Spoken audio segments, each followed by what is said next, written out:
Well, the month of November is known nationally as Native American History Month. It's when we're supposed to celebrate Native American history and culture, traditions, languages, and the stories. Idaho has 5 nationally recognized tribes: the Shoshone-Bannock, the Shoshone-Paiute, the Coeur d'Alene, the Kootenai, and the Nez Perce.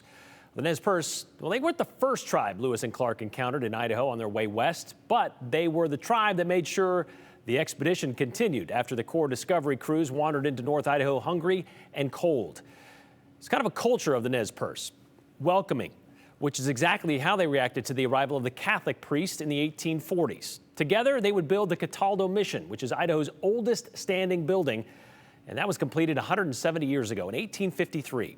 Exploring Idaho visited there in 1995 and is today's 208 Redial.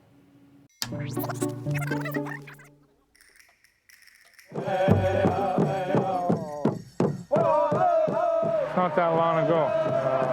It's not that long ago that this country was a wild country.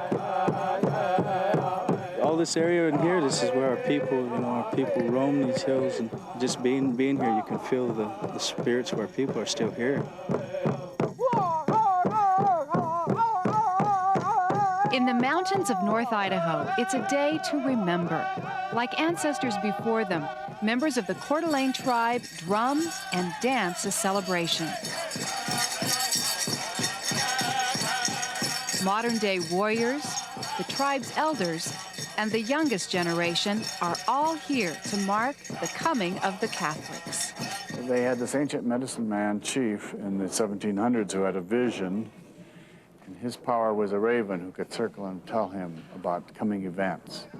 Circling Raven looked to the sky and saw the coming of a man in a black robe, a man with a new medicine power, a new religion. Father Peter DeSmet fulfilled that vision almost 150 years later. His arrival in the West elated the Coeur d'Alenes. The entire tribe converted to Christianity. In 1843, DeSmet was joined by Father Joseph Rivalli, and by the year 1850, the missionaries and the Indians completed a massive monument to their faith. It was very labor-intensive. Jim Boyle is a park interpreter at the Cataldo Mission. He says the entire building was constructed by hand. No nails, no spikes. The timbers that support the structure were cut from whole trees.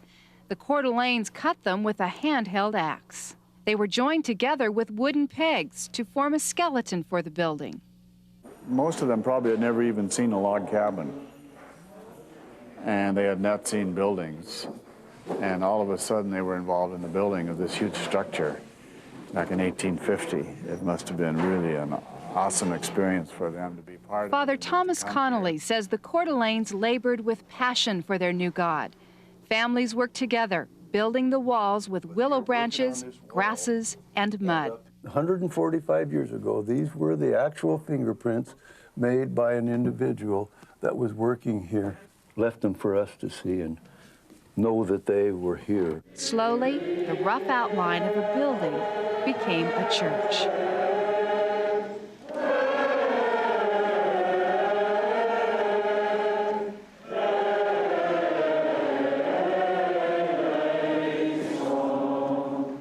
May the Lord be with you. And also with you. Let us pray. Today, a special Catholic Mass gives thanks for the Coeur d'Alenes who found the strength to complete the mission.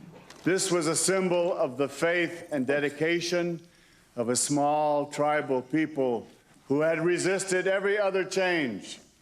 This is sacred ground here for the Coeur d'Alenes, has been since time immemorial, these grounds right here. After the Mass, Coeur d'Alene leader Cliff Sijon walks with his family through the mission cemetery. This is part of my family, is the strength of the black robes. But Sijon says the story of the Cataldo Mission is also a story of sadness. When a wagon train would come in here, or a bunch of immigrants would come in here starving to death. Who fed them? It was the Innu people. We opened our arms up to them, and it turned out to be the same people that kicked us out of here. In 1889, the Coeur d'Alenes were forced to sell this land and the mission. They moved to a small reservation to the south.